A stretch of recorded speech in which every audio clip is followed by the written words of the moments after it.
Thank the organizers for inviting me to speak here. I am not an out-of-equilibrium expert. I am an expert on non-perturbative renormalization group, and I have done some calculation in out-of-equilibrium phenomena. So for the first time in such a school, both things are difficult. Non-perturbative renormalization group and non-equilibrium problems both are difficult questions. So it's hard in 3 lectures to explain both things at the same time. So I thought a lot how to do that, and finally I arrived to the conclusion that it is not possible. So in practice I will mainly, well, today I will explain the kind of problem one may try to address with this such kind of method, both in equilibrium and out of equilibrium. The second lecture will address, I will address the non-perturbative renormalization groups mainly in equilibrium situations, and in the third lecture, so essentially 1/3 of the whole exposed, one third will be on the related to the title of the series lecture. I wanted to thank moreover to Nicholas and Bertrand de la Motte, who I collaborate to a lot, and they have written both different lecture notes. One lecture note of Bertrand de la Motte, which is a preprint.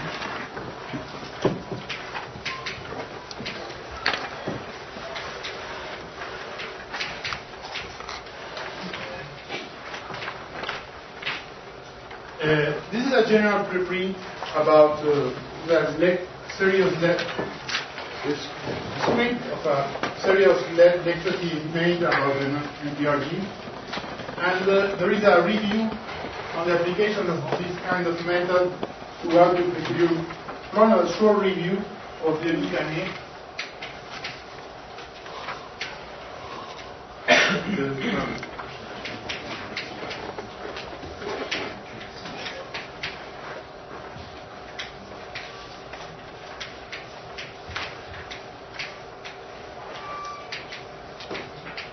That explains the application of these methods to out-of-equilibrium problems.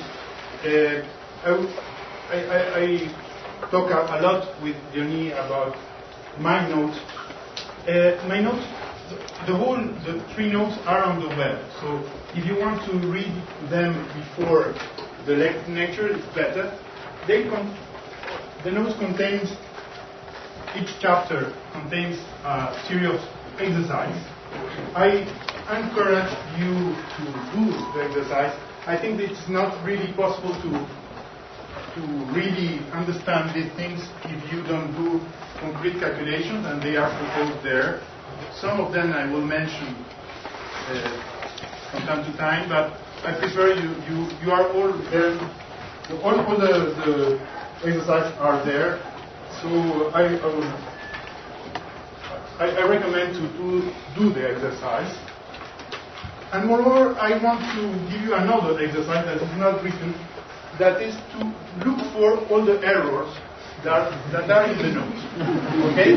There are many. Some of them already I found them, others mainly not.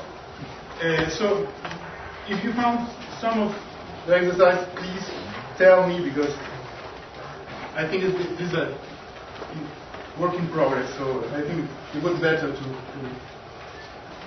correct it. So in the first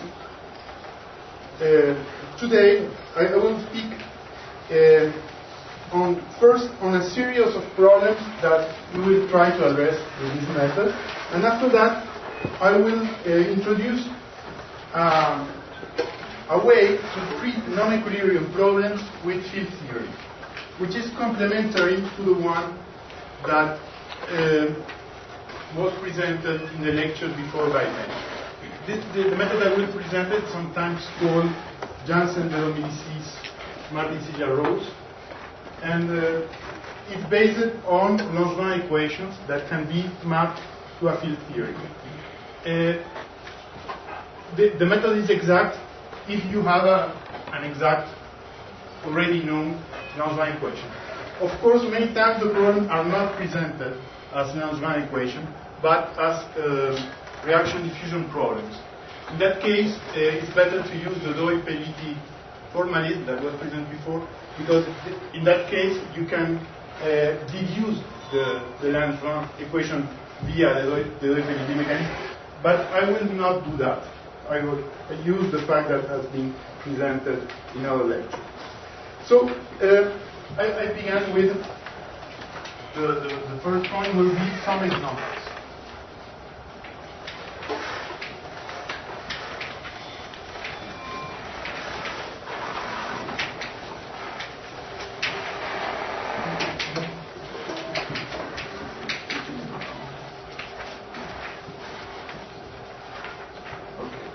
So the first one has been presented in different ways these last days. Is a reaction diffusion problem where one particle can transform into with a certain rate, or it can disintegrate with a certain rate also.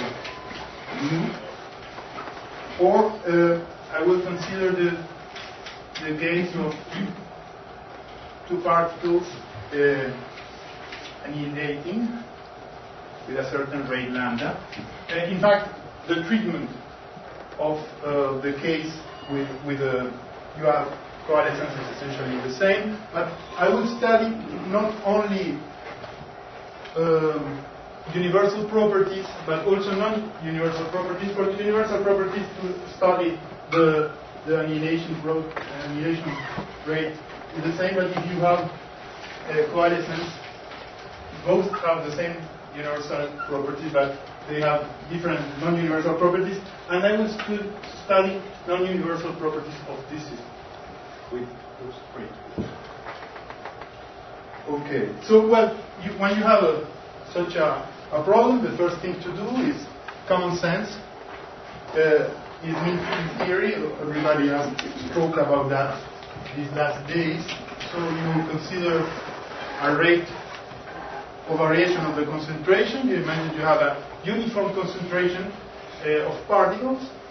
So you have a continuum description of the number of particles, and you imagine that they interact between them, and the concentration of particles is unrelated from one particle to another. Each particle see the mean concentration and not the concrete concentration she had around. So, you have the standard equation. The two is in the case of annihilation. If you have coalescence, you have one. The only difference at the level of mu. So you can solve this is a simple equation. You can solve it, and you found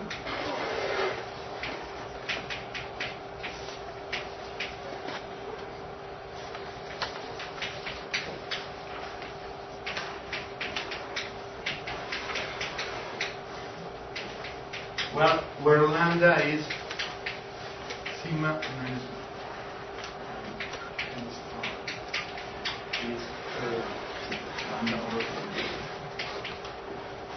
Okay, so I will go rapidly on that because it has been presented before, but depending on the sign of lambda, you can go to zero concentration or to go to a finite concentration n star if delta is negative. You see that the concentration goes to zero, but if lambda is positive, zero simplifies here and you go to n star. Okay, this is, in the middle there is the case lambda equals to 0 that represents a phase transition. Well, here I would presume that most of you know about equilibrium phase transition, continuum, and non-continuum phase transition. Here, the behavior of the concentration behaves a lot as the mean of the magnetization in an equilibrium problem of phase transition between a paramagnetic and a ferromagnetic phase. So one can presume that when lambda is close to 0, when delta is close to 0, the system behaves in a different way. You will have power laws, scaling, standard things that happens in equilibrium phase transition. We can expect to find them here also.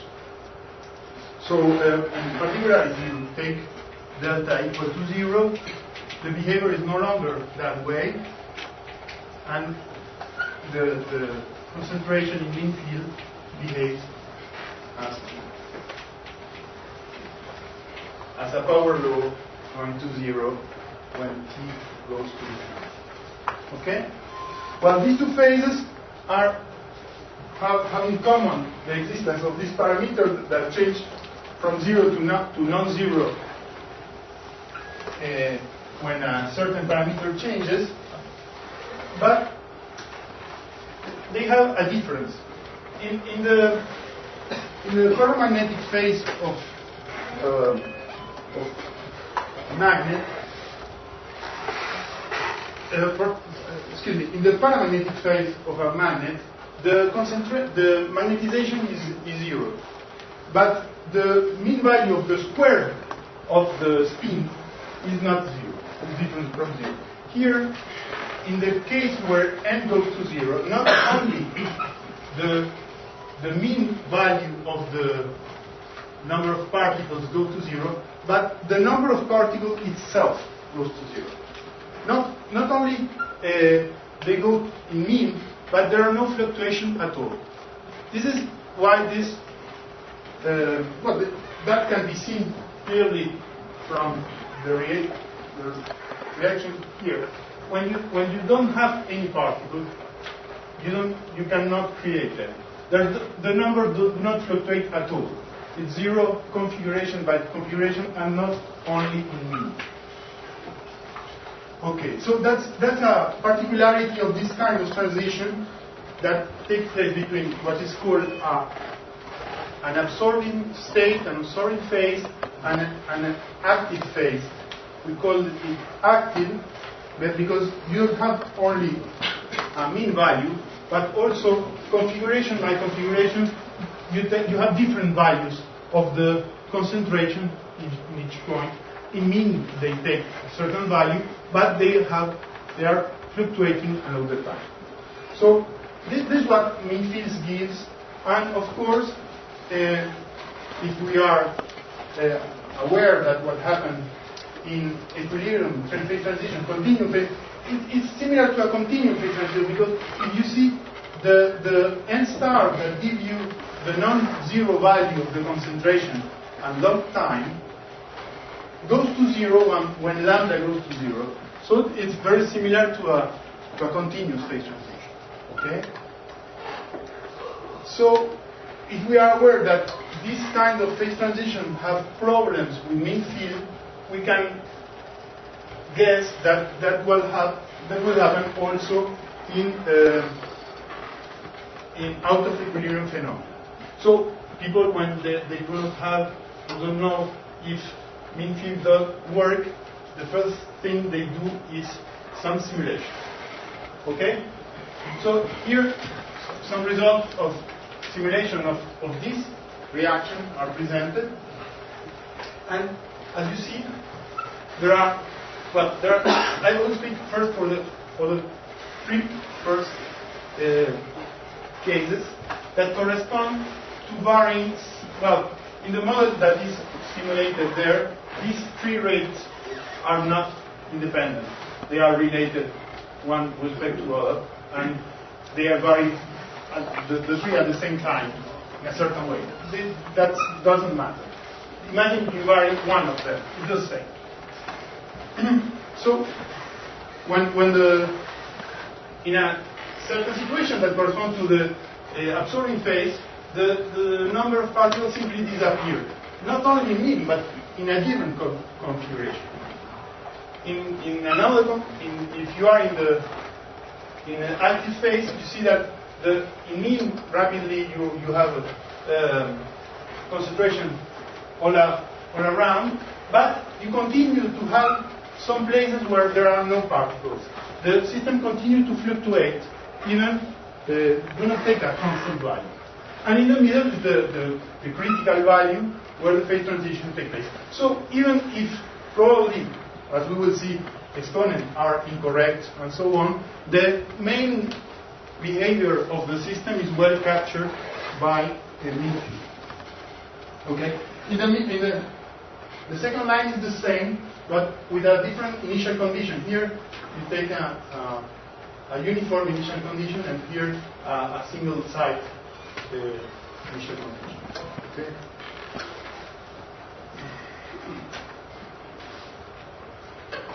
Well, the problem is what happened near the phase transition. The phase transition has the same problems that in equilibrium statistical mechanics, when you have a second order phase transition, and I will try to explain why such a problem appears. Why second order phase transition give rise to some difficulties that require to go beyond mean fusion. So, how to go beyond mean fusion? The best thing to do when you are looking to a second order phase transition is to map the model to a field theory. That's my opinion. Okay? But you can do it in many ways. The best way when you have a reaction is the duality form, but I will show you a different way to construct a field theory about this rate.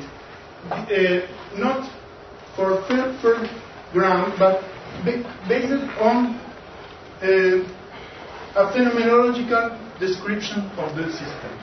This phenomenological description of the system will not be able to describe all the details of the model. However, most of the time, we don't know really the microscopic model. How do you see? I just read, but here I wrote this model. And okay, and with certain rates, okay? But normally you don't know that. In real physics, you don't know there is no such a thing as that also, or other things. Imagine that this is describing a percolation process. You don't know exactly what can happen and cannot happen at the microscopic level. Sometimes you know, but many times you don't know. So you would like to formulate things, to be able to calculate things without a precise knowledge of what are the microscopic units, but be able to give some general results that do not depend on the details of the model.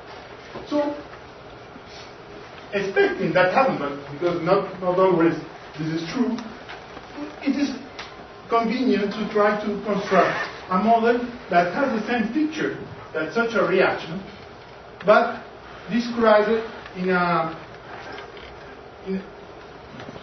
the idea is to take that and to modify it a bit in order to take into account the fact that the system fluctuates. Okay?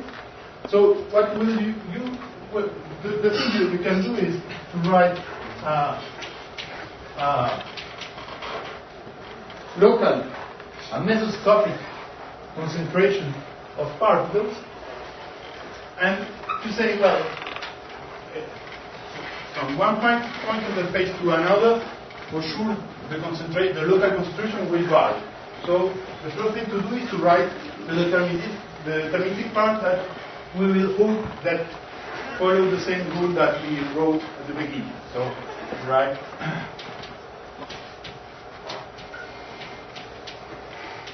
Okay? But you say, well, but this is not enough, because this is not a deterministic equation. And certainly there are fluctuations. If you simulate the problem, there are fluctuations, that's sure. So you add something else. Okay?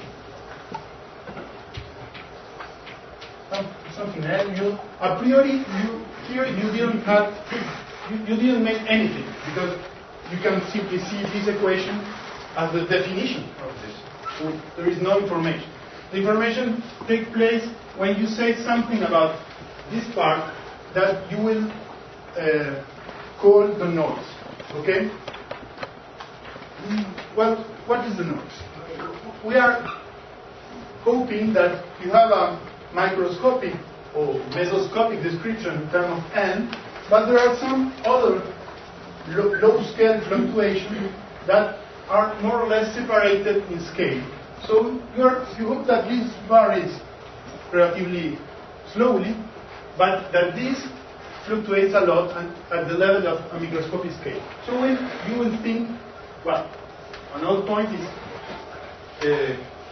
you will think that the noise do not have a mean effect. Because if it has a mean effect, you will put it in the deterministic part. So you will think that the first thing you will ask to the noise is to be zero in mean. Okay? If not, you will simply separate the mean value and to put it in the deterministic. Okay? So first thing is. And the second part, you will ask, well, if to deterministic a quantity which is probabilistic, you need to determine all the correlation functions. You must say how is x1 t1 zeta x2 t2 etc. x3 xn here. Okay? So, well, normally you are giving too much information because you don't know all the things. But you can say, well, there is a lot of separation of scale. So, and the contribution of these small effects of fluctuation should be something that in each contribution is more or less independent to what happens one to the other. So, when you sum all the effects of this small contribution, you can not really use, but invoke the central limit, central value for this to say, well, this noise is probably Gaussian. At least in a first approach, in the simplest model, to suppose that all these correlation functions can be expressed in terms of a single one, which is the 2-point correlation. Okay? So you must add in the model a description of the 2-point correlation function. So you will have to be Gaussian, and you need to give the second moment. Okay, so a priori, the simplest thing to do is to say, well, we are thinking on a very local, temporal, and spatial correlator, so we'll ask him to be proportional to the deltas. Okay? Because we are saying this is related to very small scales. Okay? And here you will have a priori a factor that you don't know what it is. And the simple thing is that you suppose that this is a constant. Okay? But and many times you do that. You suppose, well, a constant. The problem is that in this model, if you do that, you are losing a very important property of the model, is that when you are in the absorbing phase, the system do not fluctuate anymore. So it is not possible to have something that is a constant here, because if you have this equation and you put an initial condition 0 here, you will generate a concentration even if you didn't have at the beginning. So certainly this thing should vanish when the concentration is 0. Okay? If not, this is for sure not a good phenomenological description of the phenomena we are describing. So, the simplest thing to do is to suppose that this is proportional to the concentration. Proportional. It could be proportional to be a more complex function, to have a term proportional to n, a term proportional to n squared, and so on.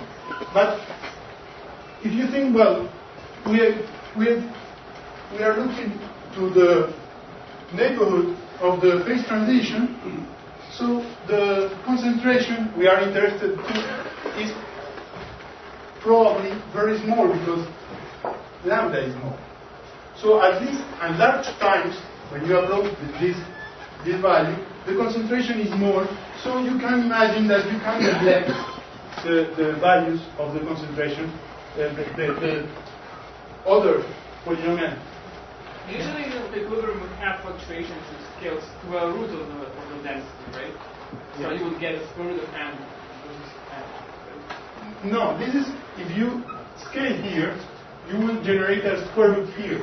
Because, okay, you see, here you have 2.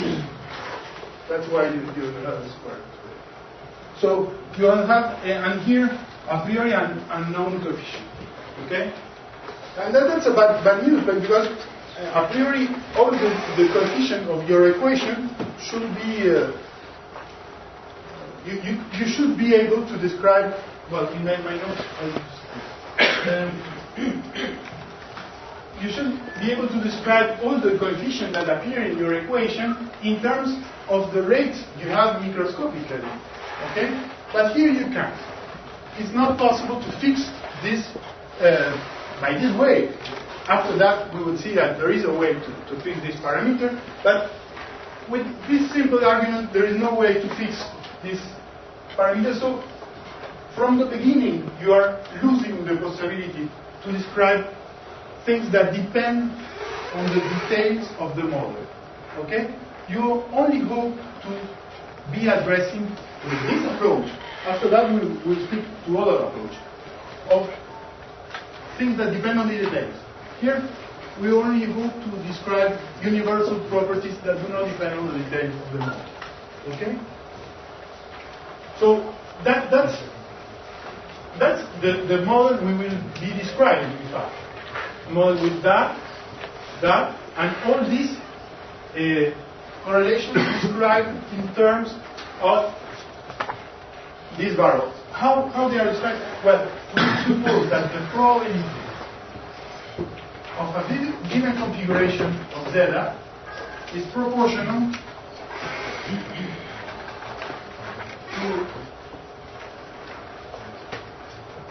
to exponential of minus, so let's go that gamma, minus zeta squared over 2 gamma integrated over dvx. Okay? So when you say that the distribution is Gaussian, you simply are saying that exactly that this is a big Gaussian function. Okay? So it's exponential of something quadratic in the bar. Okay? And you have here only one integration because you took this delta. In general, a Gaussian would be exponential of something dx1, dx2, zeta. Well, and t also.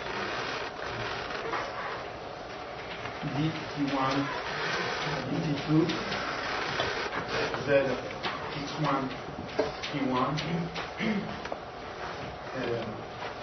zeta x2, t2, and here you would have its gamma that will depend on 1 over gamma that will depend on x1, t1, x2, t2. Okay?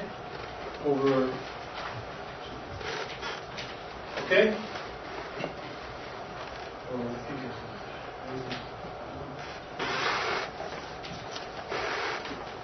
But because here we have this delta,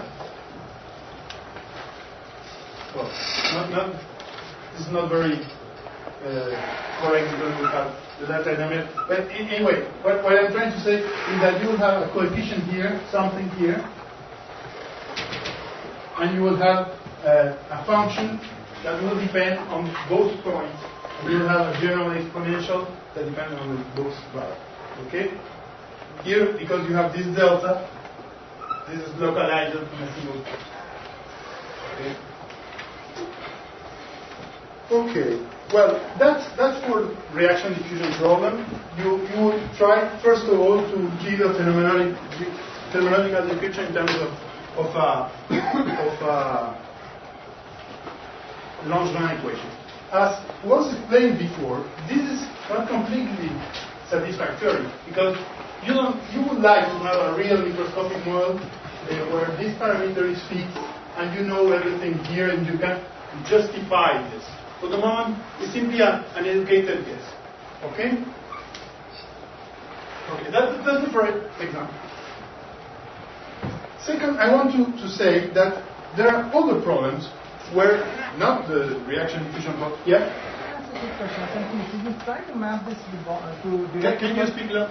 If you try to map this to directed percolation, I'm confused about the one reaction 2A going to nothing. How that doesn't appear in a directed percolation? Because I have two bonds. Well, there are many models, but you can think that, for example, you take a lattice this way. You're thinking of 2 to 0. Yeah, that I did not. Well, I don't see that in directed percolation. Yeah. Well, in fact, yeah, you can construct. The standard model gives you the coalescence. Right. It gives you 2A go to A. Yeah. But as they both give essentially the same. If you take the parameter free, in fact, they give you the same action at the end. Okay. The only change here is you will have 2, you will have none. Okay. But in percolation, all these parameters are not independent, are only single. So I call that directed percolation. But it's a family of models that include the directed percolation. Okay? The directed percolation is a particular case. Okay? All these models are in the same universality class. Okay? But in the real percolation model, where you give some probabilities to fix one link, all these processes give you the same, give you all these rates fixed in terms of a certain probability of occupation of the link. Okay? But I'm not interested only in the precise percolation model, but also on more general. Okay, what I wanted to say also is that there are other problems where, from the beginning, they are described in terms of a nonlinear equation, a nonlinear Langevin equation. This is not a phenomenon. Well, it is a phenomenological description, but you don't have anything before that. Here you have, from the beginning, the reaction rates. Okay? Well, I didn't say that, but you want also, excuse me, you want to also to have diffusion. This is important. So, I forgot that we have, if not, the problem is not very interesting. You will have also the possibility of partial to diffuse. If not, you are essentially in the current situation. Only you have. Okay? But in many other cases, you have only the Langevin equation. You don't have anything before. For example, I give you mainly 2 examples.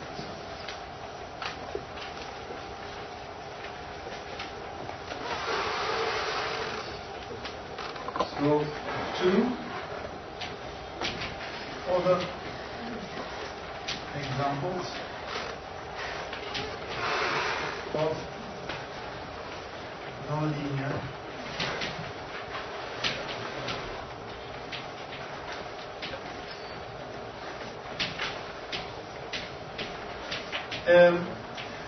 I give you, in the notes, I write some details about one particular equation, which is Kaplan-Z equation. I will speak before about one other. I will do not give the details. Most of you probably know this. It's the model A. This is a model that gives you a purely dissipative relaxation to the distribution of the equilibrium distribution of the Gisbourg-Landau model. Okay, so it can be seen as a dynamics going to the equilibrium distribution of Gisbourg-Landau model. So in that case, you don't have nothing but the Langevin equation that would take the following form plus zeta. And here zeta is a white noise, okay, mean zero, and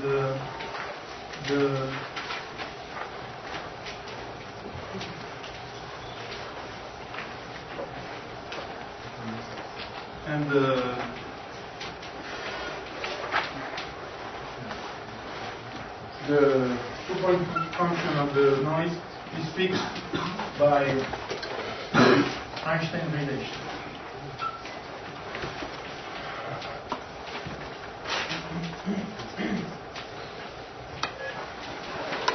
Okay.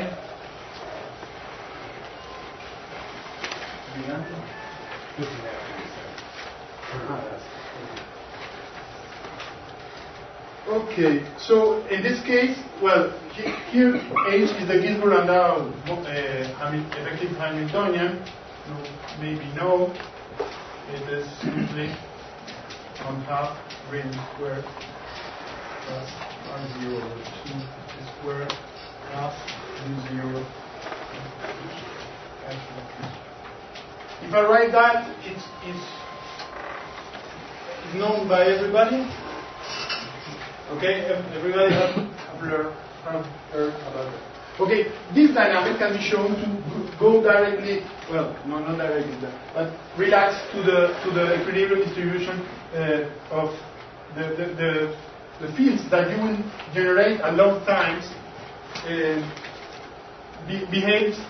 are distributed according to the equilibrium distribution, Boltzmann distribution related to this effective Hamiltonian.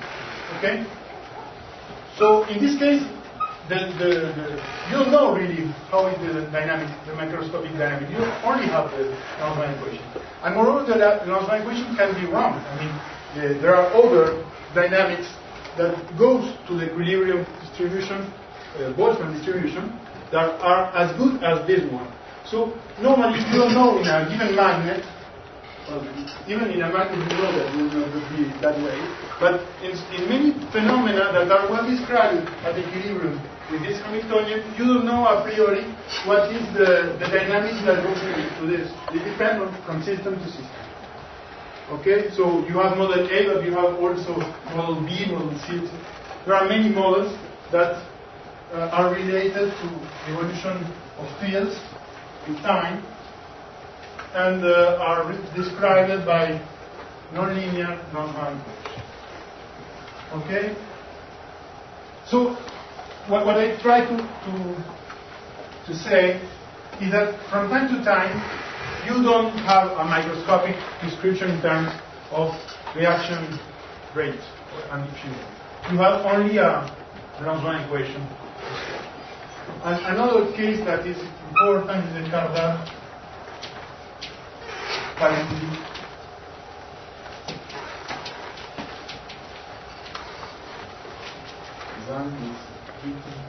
It's empty.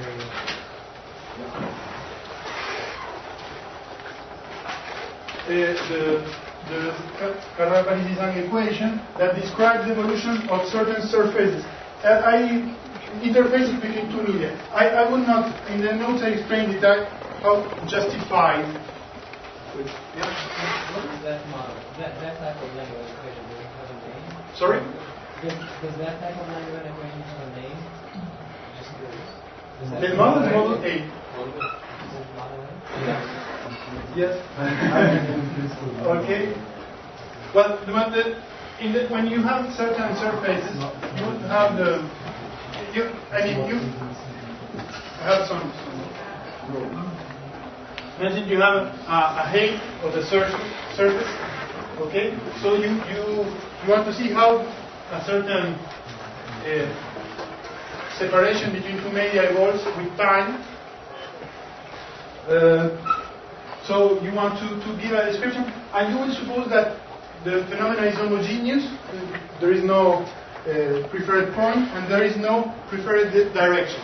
Okay, the phenomena is homogeneous and isotropic, and you will suppose that the dynamics only depend on difference between different points. That is, the absolute heights do not play any role, but only relative heights between nearby points. If you suppose that you can, there is another supposition. Sorry. You will suppose that the surface takes this form, that you will ignore such a surface where you go back. Okay, there you can describe it with a function, not with such a thing where you will have multiply valid points. If you suppose both things, you are essentially always in the Cardinal-Paresis angle universality class. This is described. Well, this is not exactly the H I write here. You must change to a comoving frame. Okay, but once you have done that, you arrive to this equation.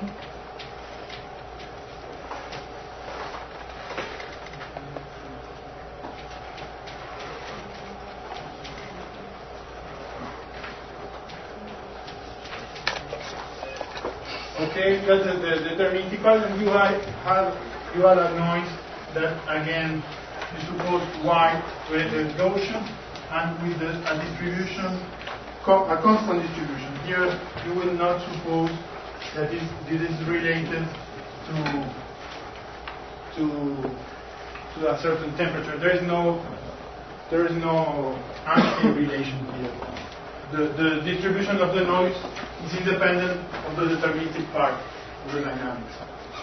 So this is a very important. I write these two examples because they are both extremely important examples. Okay, where you don't know nothing but the French language.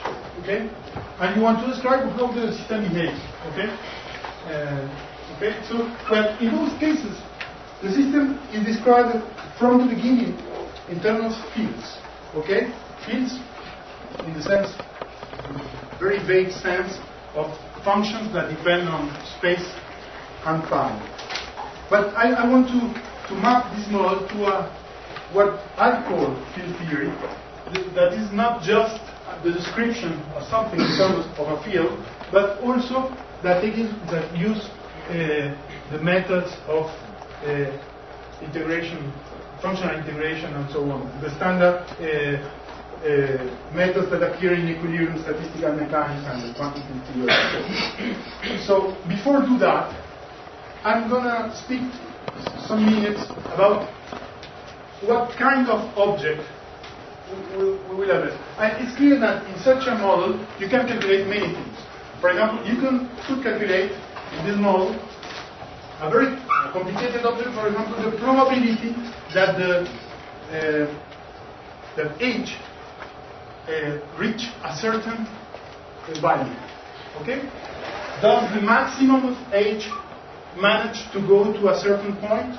Okay? That's a very well, from empirical, it is very, very easy to measure. Okay? But I will not address such an object. It is very complicated from the two-point of view. I only calculate things that can be described easily in terms of correlation functions of the field. Okay? So,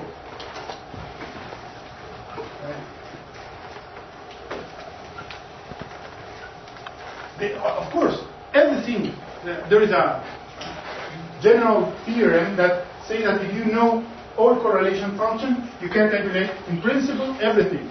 Okay, but in practice, there are many things that you cannot calculate. For example, as I said, the probability to reach a certain value is extremely difficult to calculate in terms of correlation function. It's a well-defined quantity, but it is not easy to calculate in terms of correlation function. I will limit myself to quantities that are easily described in terms of correlation functions. What are correlation functions?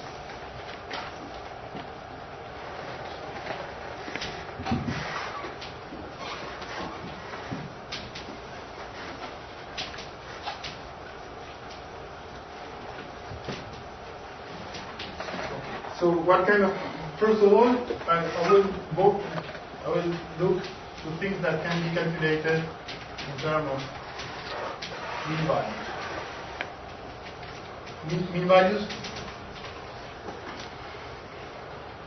but more precisely mean values that are easily expressed in terms of correlation functions. Okay? In practice, I only calculate correlation functions with a small number of points. I never calculate the mean value of 35 out of 35 fields. Okay? So that's another point. I only calculate mean values. In correlation functions are particular cases of mean values.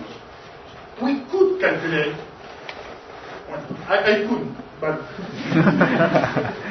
somebody could calculate things that depend on a given configuration of the noise. There's also a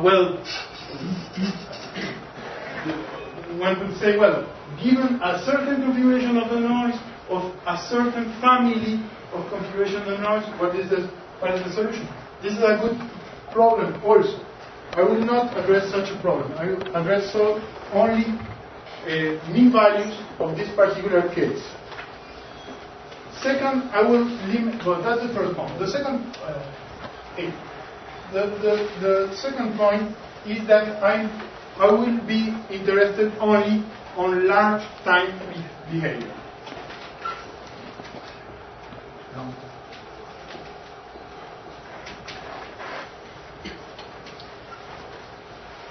Okay? Only long time behavior. I will not be interested in what happened at the beginning of the evolution. This is not a real issue. I mean, it is an issue, but this point can be done elsewhere. Okay? One can treat the beginning of the evolution, but it's harder. I will only explain here things that are related to long time evolution. This is simpler for many reasons. First, because normally, not every time, but normally you are not very sensitive to what happened in initial conditions. That simplifies a lot many things. Okay? And second, normally the initial time behavior is much less universal. Even if you are near the critical regime, the first part of the evolution normally, or even the middle part, normally is much less universal. The long phase of the evolution normally is much more universal. Okay? So that's my third point. I will be mainly interested, but not only, to behavior near second order phase transition.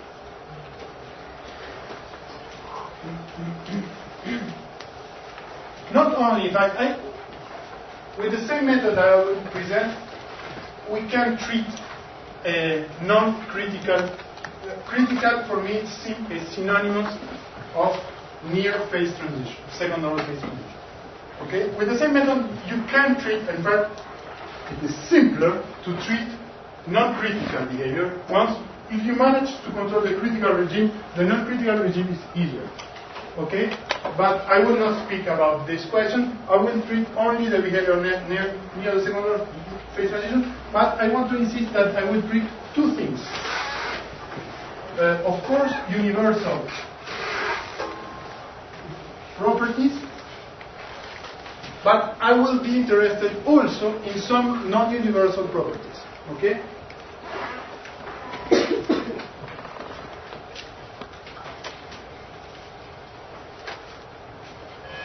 Is there any comment here? Is somebody listening?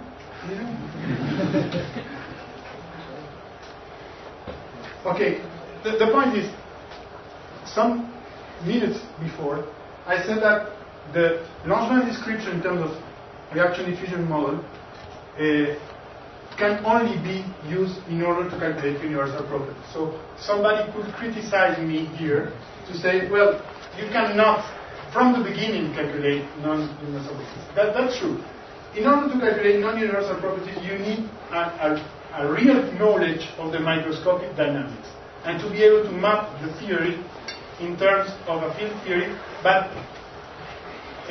exactly, not phenomenologically. Okay? But we know already how to do that, because when we present the Doi-Peliti formalism, at least in reaction diffusion problem, we know how to do that. I didn't explain that, but we know how to do that. So, if you want to address non-universal properties, you need to use the Doi-Peliti formalism. Okay? For universal property, we will see not always it is necessary. Okay. I want to say that, in fact, there is other kind of quantities I would be interested to that are not correlation functions. Well, they can be expressed in terms of correlation functions, but are not really correlation functions, are the response functions. What are the response functions? Well, it has been explained in the previous lecture. Response functions correspond to add a source to the equation and to see how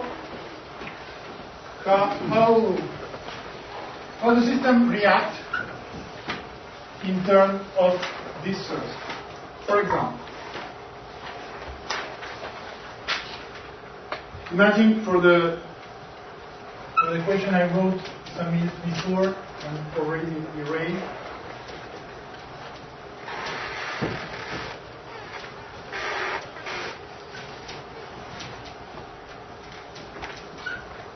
You add a current source. Okay.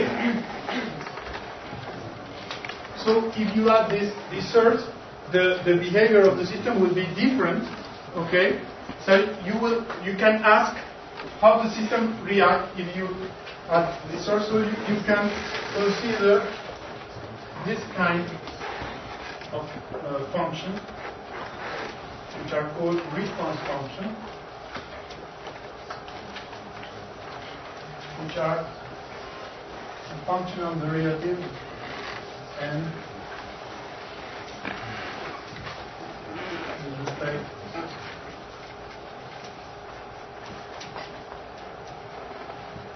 and normally you are interested to go back to the original problem where these sources were not there, so you evaluate.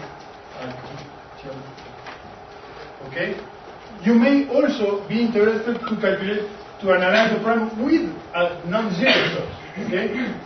So you may be interested not in evaluating GTL that equals to 0, but normally will be interested in going back to the original problem. Is it clear? Is there any question? Okay. When you say an equation doesn't know about microscopic details, we do have some information about microscopic signal. Of course. What we do not know is these details that this equation describes are the same that the original reaction diffusion problem. Okay? It's not to mimic the original. To mimic. Okay, that's the problem. You mimic, but you are not sure that it's exactly the same. The mimic, it will be the same. That's why universal properties are okay. But you don't know if exactly it is the same. Okay? And I will prove you in some minutes that it is not the same. It's very similar, but not the same. So it's not like a normal form of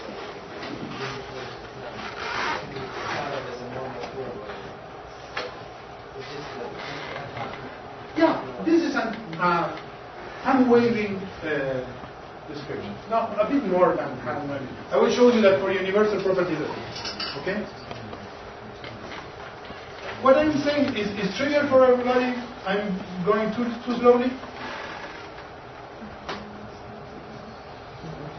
No reaction?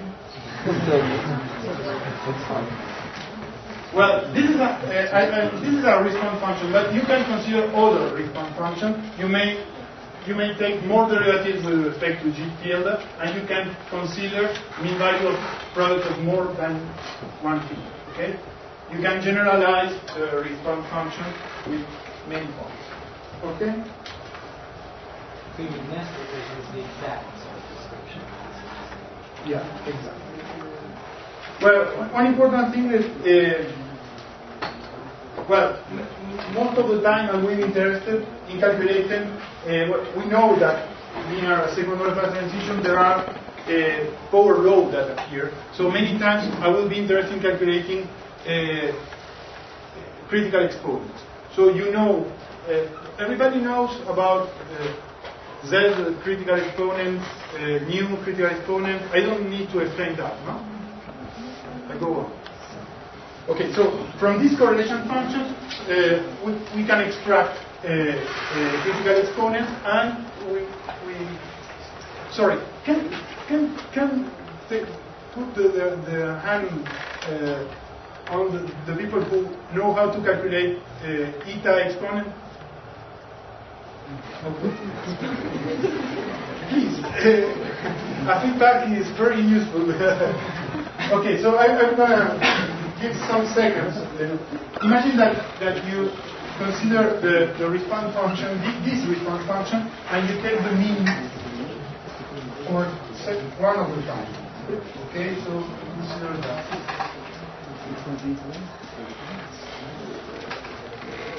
Okay, at late times. Okay, when times go to infinity.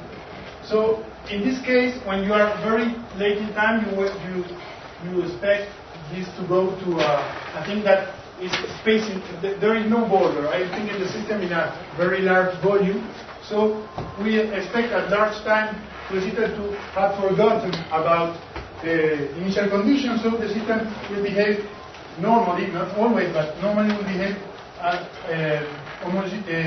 will only depend on difference. Okay. Space invariance. Okay, so normally the system behaves this way.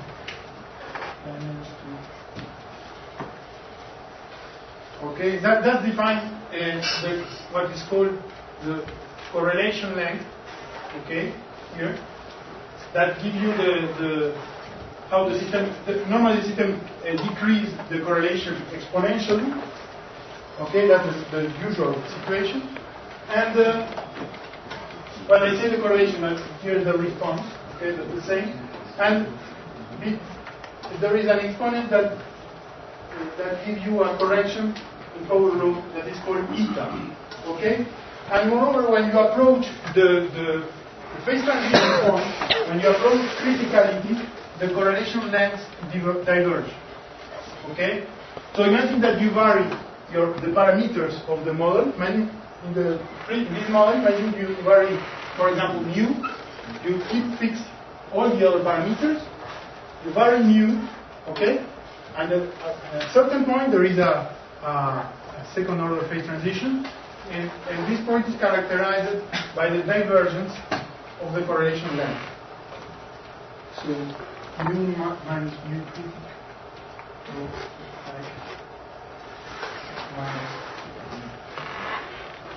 Okay, I put here new perk, but it's new for that one. Okay, well, in the same way, you can define taking average over volume. You can define a correlation time. Okay, and this correlation time will be called parallel correlation time, correlation length. This is correlation time. and this correlation length and correlation time diverge both. And there is another critical exponent Z that says how the correlation times diverge in terms of the correlation length. Okay? Yeah.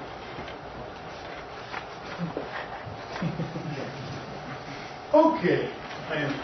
Well, completely out of time. So, in the first minutes I have left, I want to explain you the Janssen-Lewis.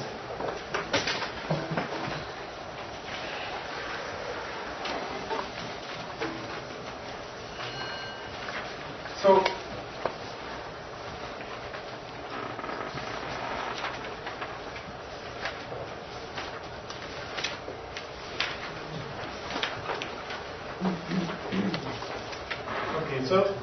consider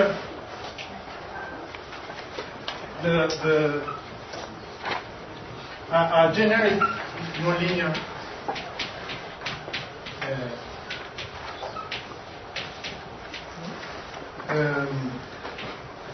Nonlinear equation. Okay, this is here you have an expression in terms of phi that can be complicated. Okay, nonlinear, and suppose that you have the noise of mean zero and this Gaussian with a certain variance that is local.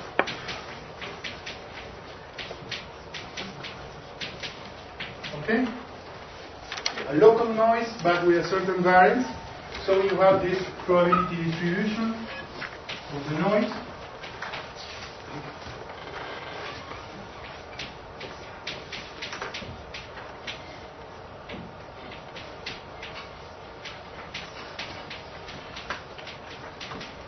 Okay?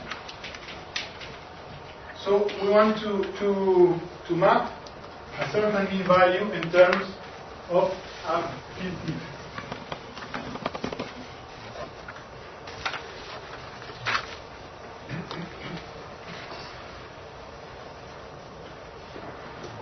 So want to take the mean value of a certain quantity.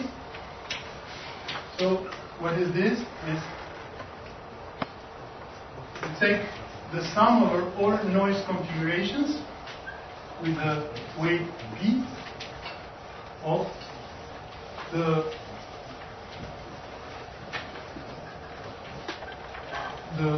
quantity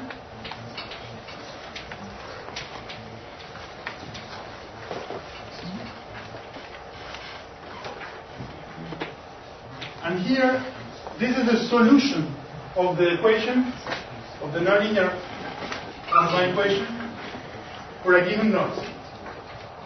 Okay? And you sum over all possible noise configurations. Okay? That's what we call mean. So take the numerator of this expression. Okay? And we don't want this nasty expression, so we'll write this way. We'll sum over all possibilities of the field phi. We'll have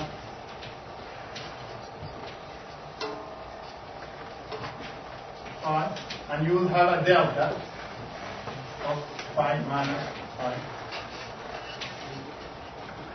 Okay? But this is still very nasty because you have this expression that you don't know this everything. Okay? So you make a change of variable in order to go from this expression to the Nonlinear equation. Okay? So say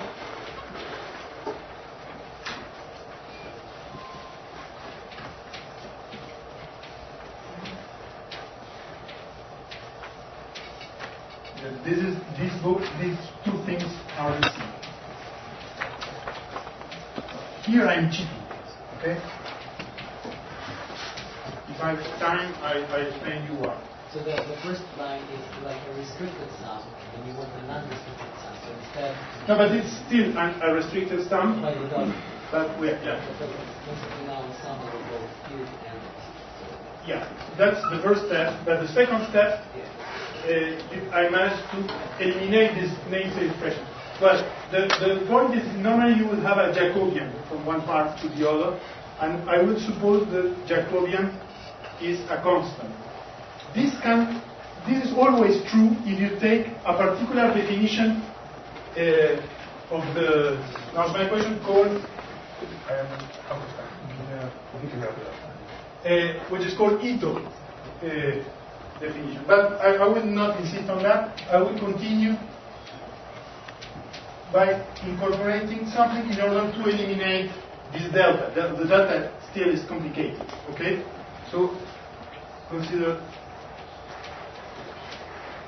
the 2r, and with exponentiate we use the Fourier expression of the delta. Here, each time I write equal, in fact, is proportional to, with a constant proportionality.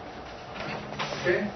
So, E d the x dt of phi tilde dt phi minus p f. Okay?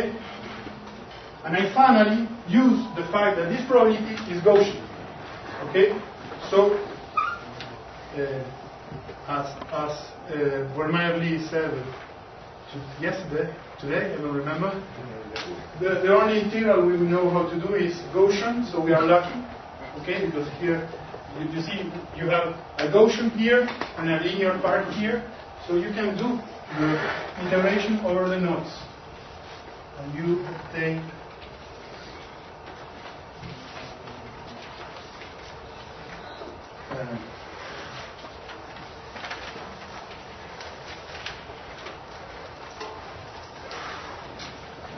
And I use, in fact, this definition before, and you obtain an expression this type,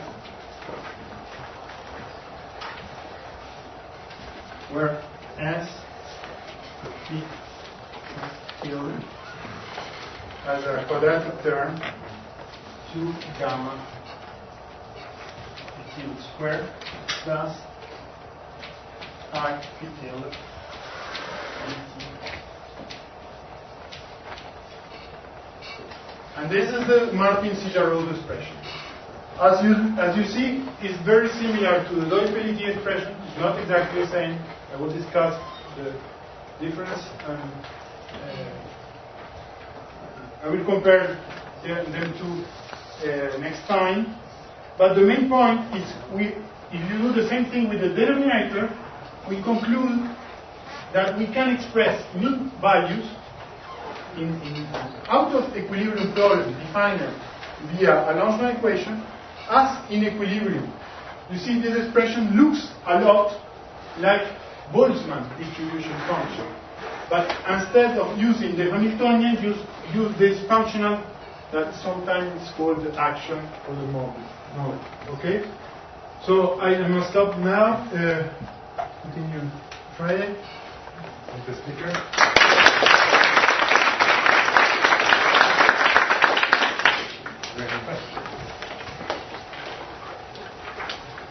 Seemed to be a lot of questions over here earlier. Maybe.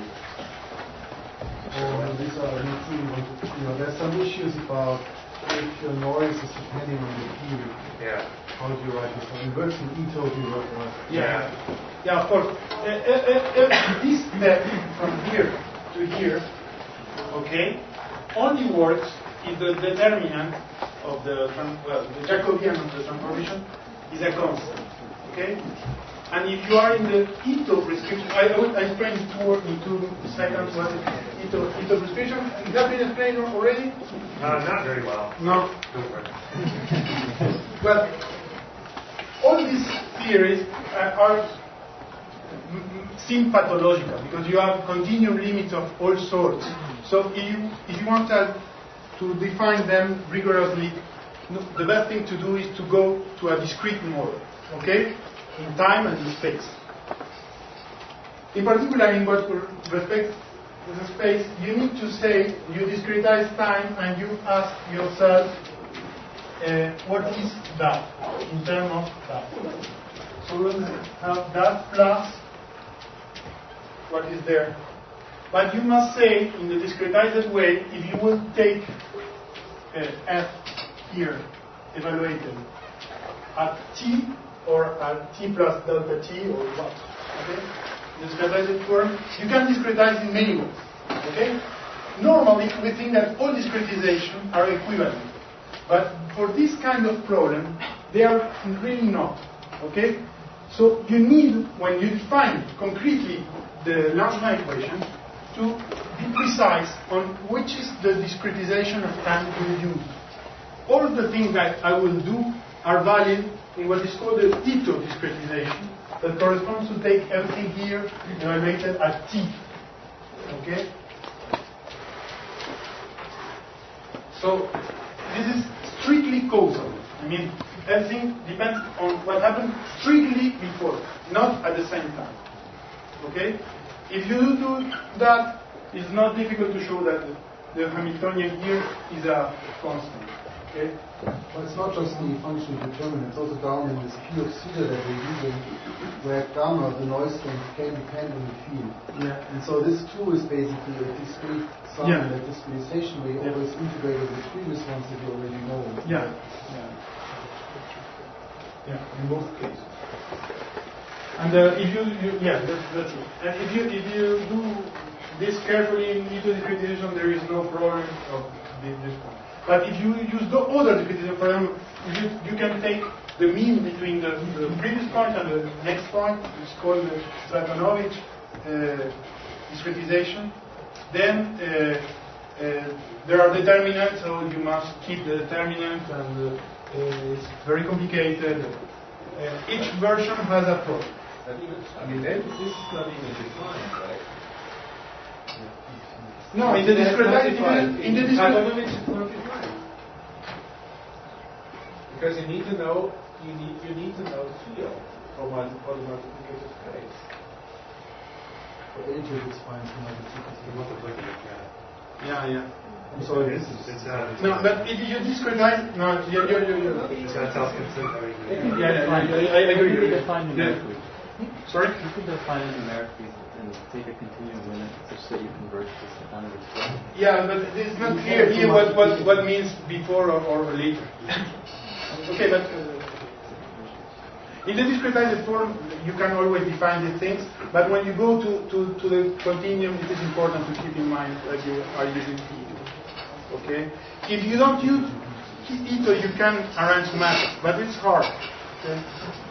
So can you go between Ito and Stratonovich by an extra term in your drift, your deterministic drift? You can switch back and forth? Yeah. In fact, it can be shown that each Ito version has an associated Stratonovich version that gives you the same observable. Okay? But then your action will not be that. It will be more complicated. Much more complicated. Okay? So there is a Stratonovich version of this. This is extremely complicated. So obviously the result will depend on whether you use No. If you take one action, they depend. If you want the result to not depend on if you take Ito and Stratonovich, the action must be changed. Well, right, it should be. But there are also these other effects when defining the probability. There are many places where things are. At the end, you can always find an action that makes the job, but it's a complicated action. If you want a simple action, which is position on the field and so on, and these fields. Your question was ultimately about observables. If that depends on Ito versus Stratonovich, what you really want, so that shouldn't. It should observable. So you have to use some discretization and consistently go through with it. Then the final observable should not depend on it. But the intermediate, the actions will, everything in between. Yeah, but even the action is different. But that's not an observable. Yeah. Let me take one more question and do it. Well, I was just going to say that if the drift term changes when you go back and forth between Eros to Tanovich, Yeah. then you would expect observables to be different. No, Not the the drift inverse. term is put just in order to observers do not change.